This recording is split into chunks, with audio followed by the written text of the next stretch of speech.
Ladies and gentlemen, welcome back to the True Life Podcast. Hope everybody's having a beautiful day. It's Monday. We're back in the belly of the beast. It's a beautiful day. I got my friend MagicBrad over here. We're gonna get into 10 beautiful things that happen in altered states of consciousness. Brad, how you doing today, my friend? I am well. I've got 10. That's right. You got almost 10 on your ears behind you. If you were to lean back, you could see the. That's my little Rocky, this flying squirrel, and remember Mr. What is it, Moose? I do. Bullwinkle. Hey, Rocky and Bullwinkle. Rabbit, out of my head. Do you remember? I think it was Boris and Natasha were the. That's right. That's right. Yes. And they often played with Tom Slick, which was a great one. But anyways, it kind of puts me in a different state of consciousness to go back and remember some of these things that happened in my childhood. But I thought today, Brad, we could talk about 10 profound things that happen in altered states of consciousness. And I think it bridges the gap between psychedelics and magic. And I thought we'd start off with number 1 here, Brad, is that maybe we'll go number 10. We'll do it in reverse order. Number 10. Okay. What do you think about that? Is that all right with you? Can we handle that? Because then it's like that drum roll. We're kind of to number 1 is. So that's right. Wanting. Okay. Number 10 is expanded perception. Altered states of consciousness can lead to heightened perceptions, allowing individuals to experience the world in novel and profound ways, often transcending ordinary boundaries of time and space. So this is the point where you tell me about expanded perception, something that's happened to you in an altered state of consciousness. To me, as soon as you said that, I thought about that aha moment, because we get in our spaces and we start thinking about things, and all we've got to go off of is the past, our past experiences, and that's how we're going to make things happen, the things we learned in school or the things we learned when we grew up. And sometimes, like being a self-employed business owner, I end up talking to myself about things, and I don't give good advice because I'm giving my same advice that I used before. It's like, God, I can't get this 8-track tape to fit into this Mac Mini. It's fascinating. You gotta think outside the box. Yeah. I do that sometimes, but in a different way. Sometimes I find myself giving really good advice to other people, but then I don't take my own advice. And so I found myself when I found being stressed out, like, what would I tell my daughter to do? And then I think about what I would tell my daughter to do if she was in the situation I'm in, and then I try to follow that advice. Well, yeah, and sometimes you might think that someone needs something and you don't know them real well, so you give them the advice like, if you were me, this is what I would do. Right. But I'm not you. I'm a different. My wife does that a lot to me and says, you gotta do this. She insists the phone calls. You gotta do the phone calls. I don't like doing phone calls. So if you want me pissed off and miserable, okay, here we go. I heard a good quote one time that said, when you find yourself in trouble, try to think about someone who's a lot smarter than you and what they would do, and then do that. I think that's not such bad advice. What would Jesus do and all that kind of stuff, the WWJD and yeah. But yeah, just like I've got a friend of mine gave me these things. They're called question cards, and it's like affirmations. Instead of saying I am healthy, it says why am I healthy, and that gets your brain to think rather than your monkey mind going. You say you're healthy, but you got this big beer belly. How can you say I am?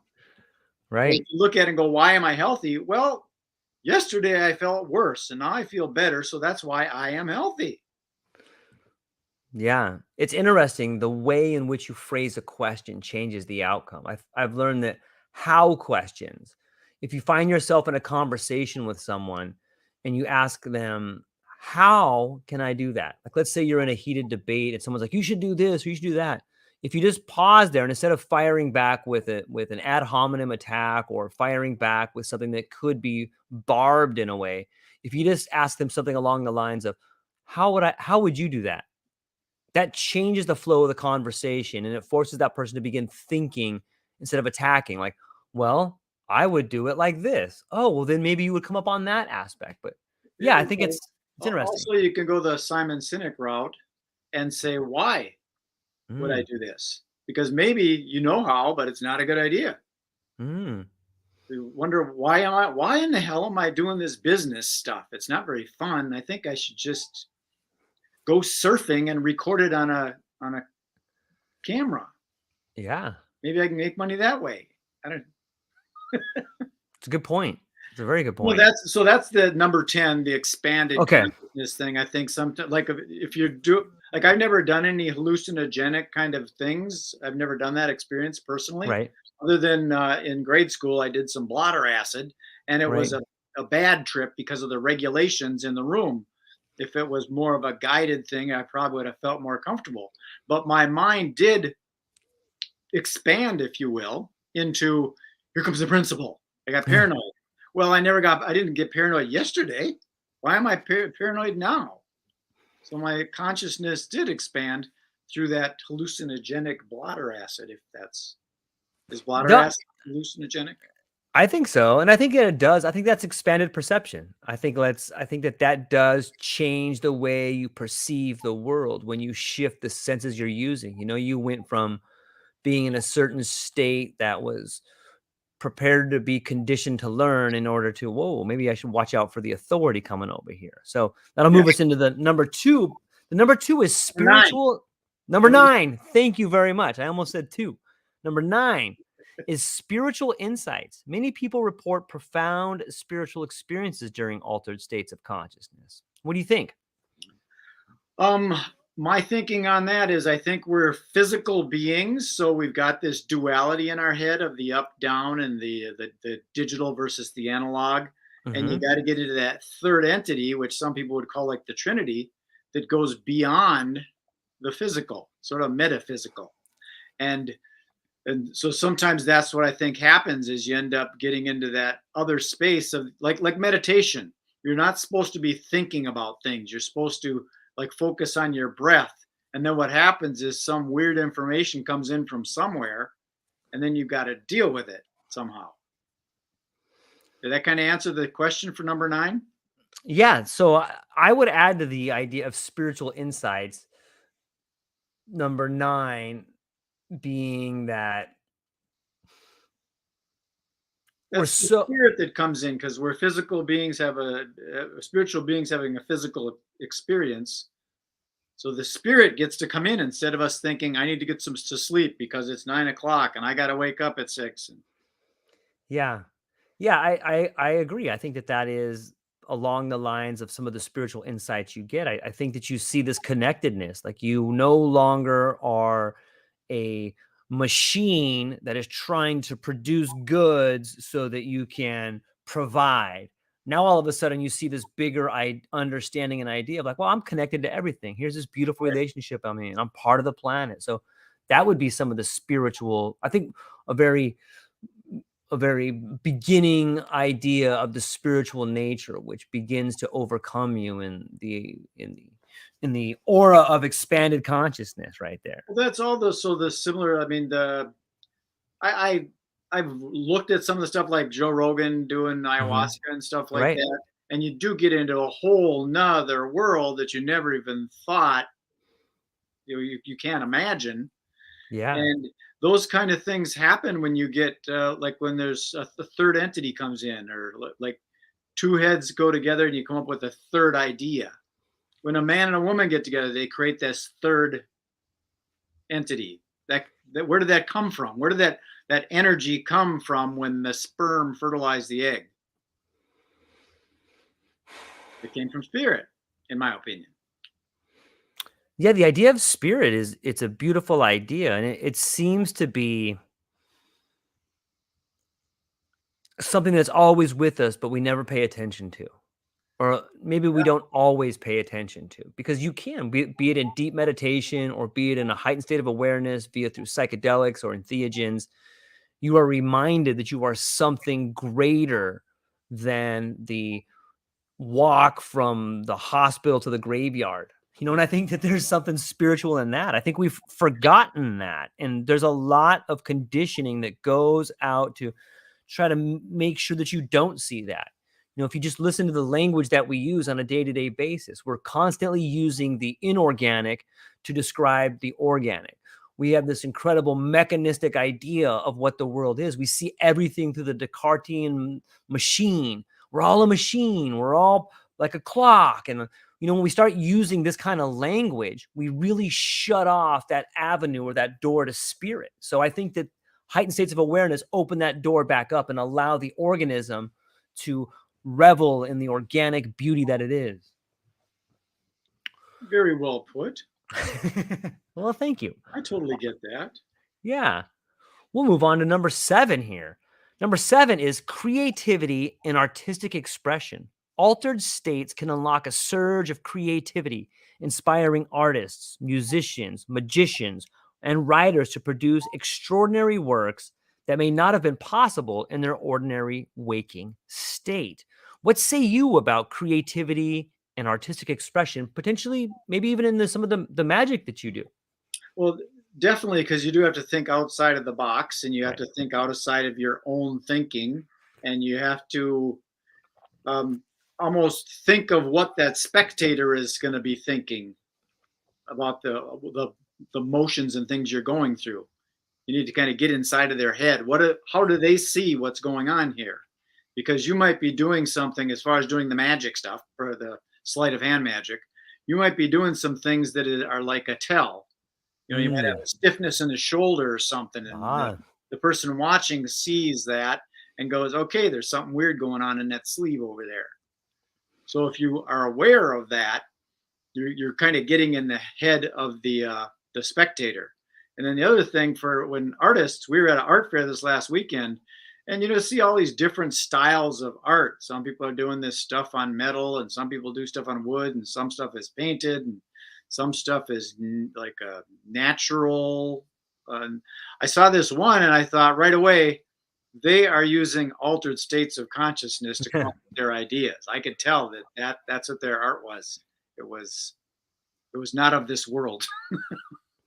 But what was it that made you think they are in altered states of conscious when they create that? Like, was it the image that was translated to you? Like, how did you know that? Yeah, because it didn't. There would be an image of like a human. I don't know who that artist is, but when you can see the head and you can see all the blood veins and the nerves and stuff I going think it's down. Alex Gray. Yeah, the Matrix. Right. So it was that kind of thing where it doesn't look like a puppy dog. It looks like a puppy dog that's hooked up to, electronics and neurons and cells and cosmic soup. Yeah. Yeah. I would add that the artistic expression, which creativity seems to be the lifeblood of, it does produce these images that make you think. It does produce images that make you see the world differently. And that's a beautiful thing. And I think that the altered states of perceptions allow you to do that. If you can go into a different state of awareness and imagine something, then you can bring that back and share it with other people. And if it resonates with them, you're really connecting them with on a level. And I think that's something that you can really only do by being in these altered states. So I would say that so far, another artist that my wife and I saw, he did stuff with frogs, and it had like picture of a frog sitting at a little piano, and you thought, okay, that's photoshopped. Yeah. It wasn't. He had video of him with the actual frog he'd set on there. He used like Q-tips and stuff to move the frog onto the keyboard with his little hands and stuff. But maybe he was in a different state of consciousness to think about that idea. You think, okay, how are you going to get a frog to sit on a piano bench? Freud did a lot of coke. He did a lot of coke, man. He was all so that too is a different state of consciousness. I recently read an article in which they talked about how amphetamines and especially cocaine has an incredible way of neuroplasticity in the mind. So yeah, I mean, any sort of substance you take puts you in a different mode. You could even do like, you've done breath work, you have done meditating, you have done some of the blotter, like any sort of substance or any sort of different technique that takes the blinders off for a minute is basically an altered state of consciousness. Mm-hmm. Yeah, definitely the breath work, the way this guy did this, you're basically hyperventilating, but you get to a place where you kind of pass out. Yeah. You're in a different space. And then when you come out of it, you're all tingly and stuff. It feels really, really strange. And you have these epiphanies, if you will, Of these course. aha moments. Yeah, well, you're interrupting the blood flow to the brain. You're changing the flow to the heart. You're changing the flow of the blood to the extremities. Like your body is going to react in a way that is different than in a normal every waking hour. So yeah, anything you can do to shake things up. If you go to an ashram, or if you go see a guru, he's going to do things to pull you out of your state of consciousness. I heard a good quote that once said, anybody who goes to a psychiatrist ought to have their head examined, or anybody who goes to a guru ought to be beaten with a stick 6 times. You know what I mean? Like, that's what you're asking to happen. Like, you're asking for those things to happen. So it's interesting to think about. So moving on to number 6, healing and therapeutic benefits. Certain altered states, such as those induced by meditation, psychedelics, or breath work, have shown potential therapeutic benefits for mental health conditions. What do you think? Well, I just had we had a little broken wand ceremony for a fellow magician that passed away. That's what magicians do. Ooh. They kind of get together and tell stories about this Okay. people. And he had cancer, and he got diagnosed with it. So I think that that's one of the dangerous parts about going to the doctor, is because they see something, and okay, we're gonna check, and you got some pallets here, or what do they call those, pallops? Yeah. Yep. All of a sudden you've got those, and now where's your mind going? I got cancer. What Yeah, am I doing? I'm going to still die. I can't thinking believe I that did stuff. this. And then people start saying, I've been diagnosed. So now it's got an authority figure that says Right. this is what it is. Yep. But hasn't there been someone that's been diagnosed and then they survived? A lot of people. Yeah, because they might just kind of said, you know what? That's your opinion. Thanks for checking it out. I'll start eating better. I'm going to take care of myself. I'm going to start thinking better. So I Yeah. think that will help a lot with getting outside of ourself into if you're in your physical being like that, and you got something that's not healed, you got to start taking that in. Like my wife has been clearing her throat, and her brother had some smoking things. He's still smoking. I don't know why he's doing that, but she's been clearing her throat. And we got this Canadian smoke that's coming into Minnesota now, That right. So we started thinking about that. But where does your brain go? It goes into, okay, there's this smoke, and it's gonna get my throat, and what am I gonna do? I can't go outside because it's dangerous and all this. It's just frickin' smoke. Yeah. It'll go away. Yeah. But if your brain starts thinking about all that stuff, it starts manifesting, it starts coagulating, and it starts creating the problem that you think you have. Yeah, I'll take it a step further, and I'll walk us right down that primrose path of fear. It seems to me that fear is the state that people want you to be in so that you're pliable. Be it not necessarily doctors or anything like that, but it does seem to me that those who find themselves in states of fear are easily pliable. If you look at any sort of advertising, what happens? It's usually a scare tactic. It's usually a Yeah. play on sympathy. If you look at any sort of, be it an advertisement for if you're going to buy something for your kid, or you're going to buy a product, fear seems to be the number one driver that makes us do things. And you can see it coming from turn on the news. You don't even need to watch an advertisement. Just look at the news and see what gets clicks. Hey, there's going to be a nuclear war. Hey, man, this thing happened over here. Hey, there's these weird people over here. Hey, it's like, it's all fear, whether it's the smoke coming in from Canada, or whether it's some odd people at a library, or whether it is, somebody that's claiming they have a nuclear device, or a terrorist, or a border crossing, or a new movie coming out. Oh my God. It's fear. Well, that's a marketing thing too. It's where the Yes. timeshare salespeople come in, and they get you to be in this nice tropical environment and get you to feel all warm and fuzzy, Right. and then you start going, God, I bet you don't want to go back home, huh? Yeah. Isn't it beautiful here? So they use that kind of stuff. It's basically putting salt in the wound and making it more painful, and then show them the solution and go, why don't you get it? Yeah. It's unfortunate.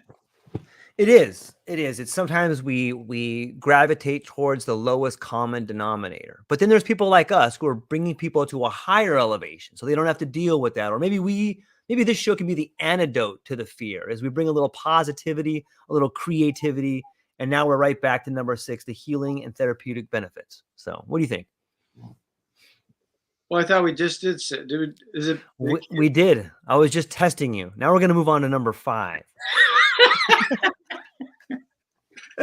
Number 5, altered perception of self. These states may challenge one's sense of self and identity, leading to introspective insights and self-discovery. Altered perceptions of self. Number 5.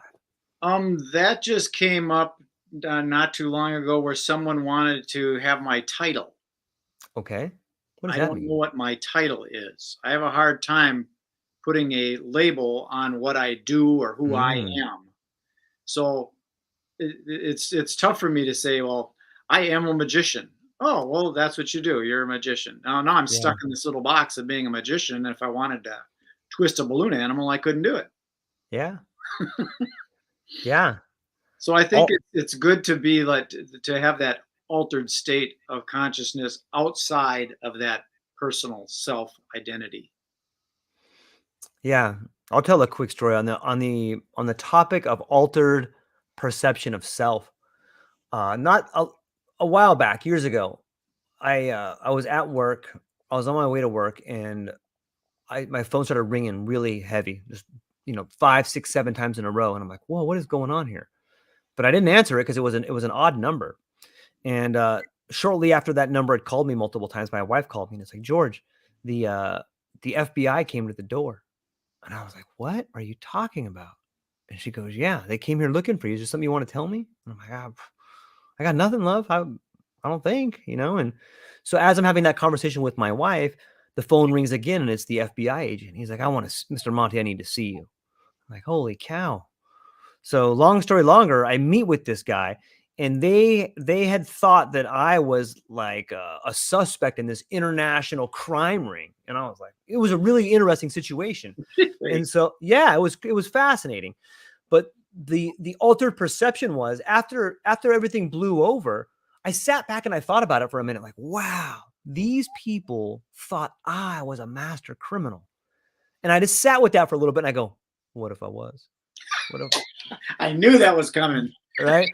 What if I tricked them? What if I just completely BS'd them and I got through this whole thing and I really was the guy they're looking for? And it was a weird, but I just rolled with it in my mind. And for a while I believed it, and I was like, just maybe you're not the guy they're looking for, but you have the capability of being so.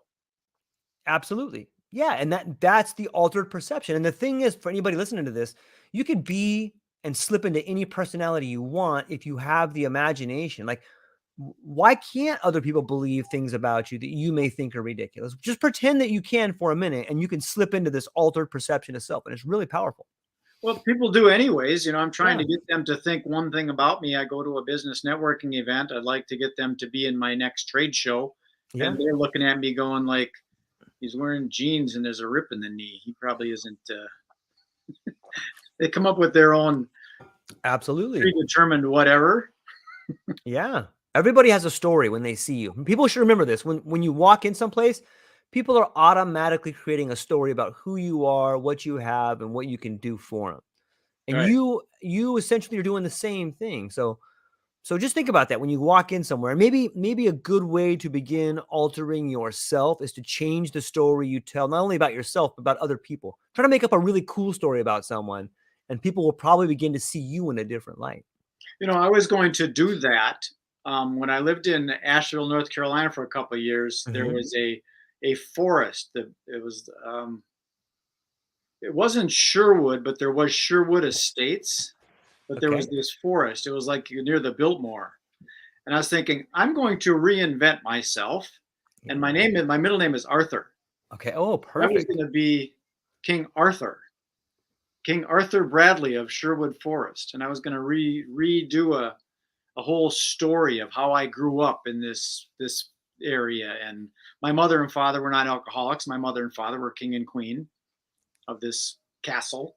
Yeah. I was going to redo my whole self. I never did, but I still might. Yeah, it sounds like you started walking down that road a little bit. I mean, just the fact that you kind of have some framework laid out right there. I did. I had it all in my head, but then the work comes in where you actually have to sit down Yeah. with a piece of paper and pen and write it out and make Yeah. up stories and all that kind of stuff. Then you got to take it to an editor and they got to tear it apart and tell you did it wrong, and then you redo it and then they say kind of did it right, and take it to a publisher and they say no. Yeah. So I said I'm not going to write it. It's in my head. It's good enough. I'm over with it. I could tell it to George Monty someday. Yeah. And he'll never let me forget it. He'll keep bothering me until I do it, probably. All right. Well, let's keep moving down the line here. Number 4 is timelessness. In altered states, individuals might experience time in a non-linear fashion, leading to a deeper understanding of the present moment and the impermanence of reality. Well, time's definitely a construct that we came Yeah. up with in our own head. There is a cycle, the earth is rotating, so the sun appears to rise and fall, and the Mm-hmm. moon phases and all that stuff and zipping around the sun. There's that. But who says that it's 12:25 p.m. in Minneapolis, Minnesota? Or 7:25 in Hawaii. Dun, dun, See, there you dun. go. It's different for you than it is for me, and we're here in the same time. How can we have two times at the same time? Well, the problem is we're back to using a mechanistic metaphor. We're back using the idea of the inorganic to explain the organic. We are not a clock. We are not a machine. We're human beings. And when we try to use an inorganic idea to explain an organic organism, all kinds of things fail. Time is one of those things. Time is something, a full construct that we made up. It's nice because we can look at a clock, we can see the sun go up and down, we can see the stars move across the sky, and we can look at it as if it's a clock. Hey, it's like clockwork out here. But no, it's far from clockwork. It is a very metaphor. It's the very metaphor we use to explain what's happening. But explaining the planet or explaining a human like a machine does an injustice to everything that's associated with spirituality, imagination, beauty, love. So I think that that's a big part of the problem is the language we're using. So I think the language we're using is what allows timelessness to be experienced in heightened states of awareness. Well, I told you about that situation I had when I was in Bali, Indonesia. And I was sitting across a table from this woman, and all of a sudden we just disappeared and went into the cosmos, and we were like just orbs floating around. And when I came back, I didn't know if that was 5 minutes or 5 hours. Yeah. It was there was no time and there was no space. I didn't really have a physical body that I could really comprehend, and I don't know how long we were gone. Yeah. Try being in a stressful moment and see how long that lasts. There's, what about a New York minute? How long is a New York minute? There's all kinds of these little things that we hear about. That's right. Why do they have a different time? Yeah. I did hear, though, if you get caught between the moon and New York City, the best that you can do is fall in love. I heard that somewhere. I think it was my friend Arthur.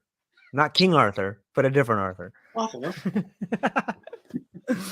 Okay, what do we move? We are moving right along we're coming up on the top 3, Brad. Number 3 is unity and oneness. Some individuals describe a profound sense of unity and interconnectedness with all living beings, fostering empathy and compassion. I've definitely had that situation. I remember when I was a child, I had a feeling of all-knowingness. It didn't last long. I talked myself out of it, but I did have that sense of connected to everybody. And if you think about it, in the beginning, whatever source was, however it came, whether it be a black hole or a implosion or a big bang or a intelligent being in the cosmos, it had to come from somewhere. So everything is connected somehow, Yeah, I once heard that the feeling of connectedness that we all long for comes from the attachment from the umbilical cord to our mother. And if you think about that for a minute, when we're born, when all of us are born, regardless of your gender, regardless of where you were born, at one point in time, you were attached via an umbilical cord to your mother. And Right. it seems to me that if we just look at that as a metaphor, the same way we as humans are attached to our mother via an umbilical cord, so too are we still attached to the planet via the sustenance of life. I don't really have that one worked out yet, but I think that there is some connection between us and the planet, the same way we were connected to our mother in the womb. What do you think? I think there's also a connection to each individual, and I bring that up because I'm sure you've been at a stop sign and you glance over and you see the Yeah, person looking at you, and you think, "Ooh." I think everybody has an inherent need or desire to connect with each other. They don't know yeah, why. That's why they don't just say, "Hey, you don't know who I am, but you want to have coffee?" They think you're a creep. But I yeah. think inherently people want to connect with each other and come back home. Yeah. Do you think maybe what we're seeing in each other is ourselves? Like people that you see are like, wow, I see myself there, and Right. there's a really well-known sculptor, an artist named Jeff Koons, and he's famous for this art piece called the Balloon Dog. And one of the beautiful things, or one of the biggest things about his artwork is that it's a giant balloon dog, and it's all chrome. Sometimes it's like a red chrome or a blue chrome, but you can see yourself in the image. And a lot of people say that the beauty of that particular artwork is that the person not only sees the structure that's built, but when they look at the artwork, they see themselves in it. And that is sort of mesmerizing. And I'm wondering if the same thing may be true when we look at other human beings. We see ourselves in that person. That's what draws us to them. What do you think? Well, they say that like the eyes are the the connection to the soul kind of thing. Yes, the I think there's windows to a the lot of soul. that when I mean, I don't know. Have you ever had that situation where you just two people sit down, and you just look in each other's eyes? Yeah, At first, it gets kind of creepy, and then it gets very peaceful, yeah. and you're almost talking to each other without saying anything. Yeah. I think there's something to be said about that's another point of if of this particular aspect of heightened states of awareness is that your when your pupils are dilated, more light's coming in.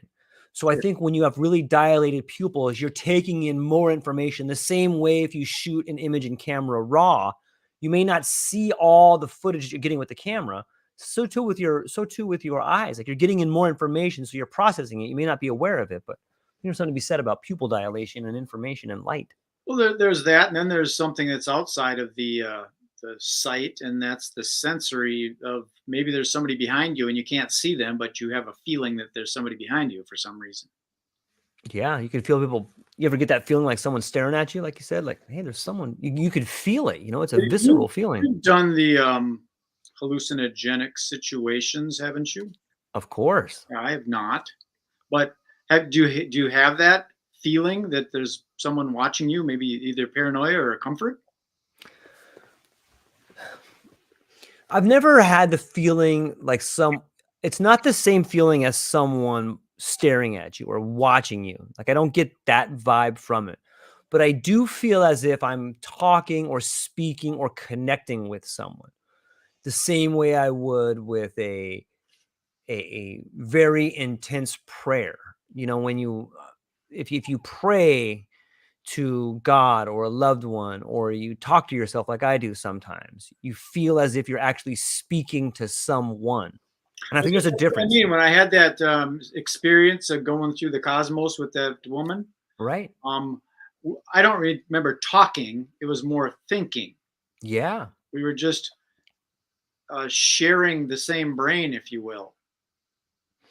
Yeah. I think that there's a lot of evidence to support the idea that the amount of communication that happens when you're together with somebody, language is only a small fragment of that. So yeah, I think that there's a lot to be said about the world of communication and oneness and and communicating. So Well, yeah, we've done that stuff. I mean, I guess it could be a natural hallucinogenic, the sweat lodge, being in that spiritual situation. I remember I did yeah, a magic show once at a powwow way up northern Minnesota. It okay, was just a very spiritual feeling experience while all these people are in this same room and doing this drumming and stuff. And I can't explain it, but you feel it. yeah, yeah. I think that there's something that goes beyond words. That I think that there's clearly something there, and that only comes from a feeling. Like if you ever, the closest I think we can get to communicating effectively is through poetry. I think when you read a poem or you share a poem between two people and you can see someone's face get flushed and you can see the goosebumps on their skin, like you're really beginning to understand that your words are having a real visceral effect on that other person. It's Music. music. That's another way, a way to score it like that. The spoken word seems to be much more of a greater tool than the written word when it comes to expressing ideas in the moment. And magic at times. Yeah, without a doubt. There's a magic illusion. It's called interlude, Okay. where the woman or the assistant or whoever gets inside this big box and your arms are all stretched out and you're holding on to these things, and Mm-hmm. all of a sudden the person goes behind you and bursts through your back, throughout your stomach. And David Copperfield did that, and it was instead of a woman being inside the box, it was David Copperfield inside the box, and the woman then went behind and burst through his and busted out the chest. It was very erotic with the music and everything. Right. You got the visual thing happening of a female going through a male body. All of a sudden you see his stomach, and all of a sudden you see this boom. His hand pops out right through his stomach, and then she crawls right out of his stomach, and then she jumps out, and then it's done. And it's very erotic. I don't know why I brought that up, but Well, it makes sense. I think that when we begin playing with emotions in different states of consciousness, eroticism is a huge one. There's all kinds of different sex magic that's happened throughout the years, and it's definitely something that pulls people into them. Just look, if you look at any advertising, there's a pretty girl right there, or there is something that looks like a rocket. You know what I mean? Or there's something there to remind you of like, hey, we're sexual beings. Little subliminals, yes. Yeah. Yeah, it's interesting. I think that is the art of the erotic is something that is always playing, at least in the background of almost every image, if you pay close enough attention. So I guess that what were we on, number 3 or were we on number 2? I don't know, what was 3? Okay, let's do this. Number 3, mystical experiences. Altered states can evoke mystical encounters, leading to a sense of awe and wonder about the mysteries of existence. Definitely, it gets you thinking, because I'm of the belief that there are miraculous things that happen, but Right. being on the planet, there are physical constraints that you can't get beyond, unless you're like, you can get beyond that, and Jesus can walk on water kind of thing. I haven't seen that kind of thing happen myself, and now I lost my train of thought. See if I can get back on it, but that's where the magic can make you think that. I remember seeing a soda can slide across a counter, and that expands the possibility. That would be a neat trick if I could figure out how to duplicate that. Right? I figured out what it was scientifically, why that did that. Was it a magnet? Huh? Was it a magnet? No, there was no gimmicks. It was just sitting there. That's what made it amazing to a magician. It was just a Mountain Dew can sitting on the counter. But what happened, as it gets warmer, that little concave bottom, Yeah. the air in that expands, and the moisture from the can, it created a seal around there. So it expanded, and the table, of course, was maybe at a little bit of an angle. So this thing just slid across the counter. There were no magnets or strings or anything like that. It was all scientific. But in my head, it's like, whoa. And then now that gives me that new thought of how could I maybe replicate that. Another thing happened where a friend of mine, we were walking down Venice Beach, just talking to each other. And then all of a sudden I look back and he was gone. I was looking at the drummers and the belly dancers, and incense. And all of a sudden I look back and where'd he go? He disappeared, and he was, 30 feet away from any building or anything. But the timing was just perfect, where he walked into a t-shirt shop to look at a shirt. He didn't intentionally ditch me. He just walked in there as we were walking, and I happened to have my head turned. When I turned back, he was gone. And I thought, whoa. So there's an idea of how you could make a person disappear. If you just get the timing right and get the misdirection right, you can make a human disappear on Venice Beach. On a similar note, one time I was sitting in my car and I was waiting for my wife she was shopping or doing something. I was just sitting there. We're parked on this hill. And I remember there was I was looking at like this old old kind of like ranch house with it was an old beaten down house, right? And I was just staring at it and I go, I wonder if I could make that house collapse. If I just had mental powers, I could make that house collapse. And I'm staring at it, and it collapsed. I was like, holy cow. Shortly after, there was a bulldozer that came over, like there was a bulldozer on the back of it. But for a moment, I was like, I made that house collapse, and it was like, oh, it was a bulldozer. But for that moment, like I did it in my mind. And, Right. and then I've never forgot about that because I'm like, maybe I did do it. Maybe I created that bulldozer, maybe I had to have something happen behind it so I wasn't too blown away. But it's those little synchronicities in life that like, maybe I am doing, maybe this is my dream. Yeah. Maybe I'm making it happen. Well, you had the intention of making it fall over. You didn't say how. Yeah, that's a great point. It's a great point. All of a sudden you manifested a bulldozer. Yeah, just to make it real. Just align things, and then the guy that ran the bulldozer said, "Oh, it's time to get back to work. Got to finish my coffee break." He jumped on there and started. So he was in tune. He just heard what you were saying. Yeah, yeah, it's a great point. Yeah, so I think that is, it is an altered mystical experience to understand. And I think it underscores the idea that maybe you are the creator in some way. So I think altered states of consciousness Well, can when be. my dad died years ago, and I was in like ninth grade, my family told a story of my brother. He was up dirt bike riding up north, and they said that he had a sense that he had to go back home. Mhm. And I just asked him just the other day. I said, "Is that a true story?" He goes, "Yeah, it was." And he told me the story. He says, "So there's something up there somewhere." Yeah. But he was way up north in the middle of the woods, and all of a sudden he had this feeling that he had to get back home. Yeah, it's there's something there. I remember hearing a similar story when I was a kid about one of my friends went to the Grand Canyon, lived in California. They went to the Grand Canyon and they took their dog with them. And they went for like 2 weeks. And then on the way back, about halfway back to California, they realized that they left their dog there. But Oh, they wow. didn't go back to get it, but they went home and they were real sad. And then a week later, they heard some scratching at the door and it was their neighbor's cat. The cat or the dog? It was the neighbor's cat. The dog died, I think, in the Grand Canyon somewhere, but the neighbor's cat was there. That's such a twisted sense of humor. I'm sorry. Ladies and gentlemen, I can't help it. Okay, number 2, expanded consciousness.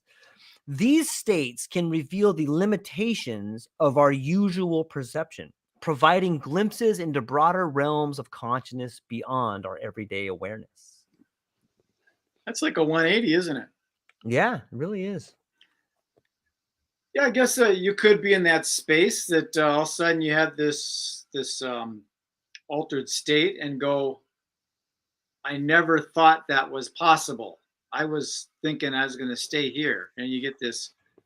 I don't even know how to explain it. So we're having one right now. I don't really know how to explain it, but you're kind of seeing it from the other side, looking in.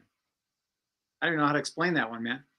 Yeah, it's kind of, I think they call that meta, like when you're looking Beyond. at looking beyond or looking into the same way that you can see the world in a grain of sand.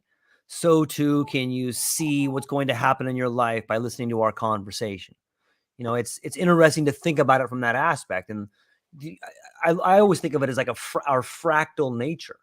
Here's an interesting thing people can do. If you look at the coastline, like if you blow up a map of, say, Hawaii, and you look at the coastline, it mirrors the mountain range. And it makes sense because that's where all the runoff comes down. And so the coastline is going to mirror the mountain range. So if that's true, if the coastline mirrors the mountain range, what other aspects of our life mirror a greater force? And I think that is that helps me at least catch a glimpse into the broader realms of what's really happening out there.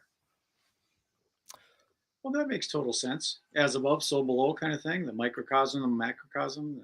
Agreed. Okay, well, we finally made it here, Brad. Can you give me a drum roll so I can give us number 1? I do have a drum roll. 1 second. Okay.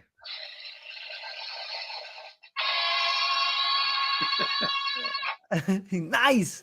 The number one is potential for personal growth.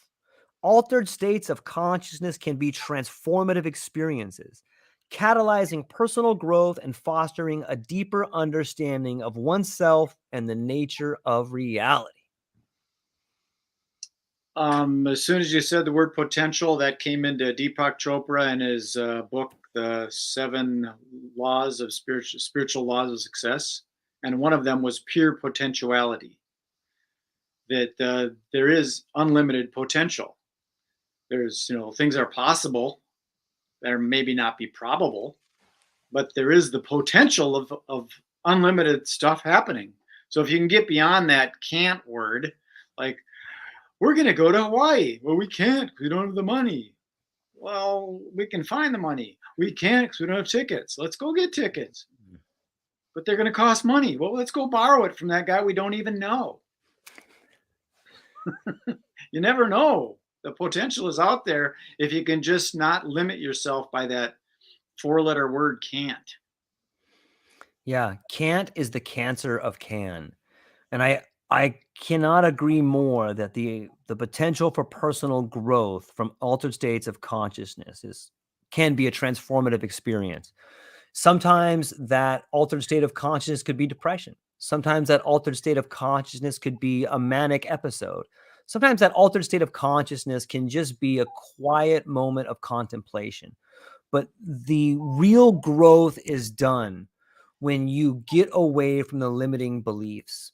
And way too often, an everyday get up, go to work, come home, get up, go to work, come home, get up, go to work, come home. Too much of that leads to a life that is not fulfilling. So I would challenge everybody today to take a moment, find a way to get into an altered state of consciousness, whether it's a moment of meditation, whether it's at your lunch break and doing a breathing exercise, whether it's listening to this video right now and just taking a moment to shut it off, think some positive thoughts, and understand that you can begin anything. Whatever the wildest dream that you have, you could begin it. You may not accomplish it today, but you could begin it today. Mm-hmm. Totally agree. Give it a shot. Swing the bat. Who knows? That's right. That's where the magic happens, right? So, but Brad, this has been an awesome episode. I love digging into these 10 ideas that happen to us and really digging down to it. Before I let you go, where can people find you? What do you have coming up? And what are you excited about? 3 questions all at the same time. Boom, boom. Well, you can find me by just Googling the keyword MagicBrad and then whatever topic you're thinking about. Okay, yeah, perfect. So 2 keywords, MagicBrad, and then whatever you're thinking about, you'll find me. Pretty much because I kind of got that brand on the internet. And then what was the second one? The second one was, what do you have coming up? I've got my EXPO September 20th that I've got to do here in Minneapolis. And that's pretty much, that's where most of my focused energy is right now. It's a little business, collaborative, social trade show thing I do. Fantastic. And then what was the third one? What are you excited about? I'm excited about that event, and I'm actually excited about doing another one of these because for some reason you and I kind of resonate, and we have a lot of fun. We sure do. Talking about this stuff and shedding different light. And it's possible because you're a lot of the magic with the J and I'm the magic with the G, and our brains kind of think different. And if I remember right, aren't you a Gemini as well? I'm a Scorpio. Oh, so watch out for the tail. Okay. It stings. It's in my nature. Remember, have you ever heard that story about the Scorpio and the frog? I can tell you next time. Yeah, I'm way over here. Go ahead and sting me. Well, that's all we got for today, ladies and gentlemen. Thank you so much for hanging out with us and listening to the 10 most powerful things about altered states of consciousness. And we'll be back next week. I hope you have a beautiful day. That's all we got. Aloha.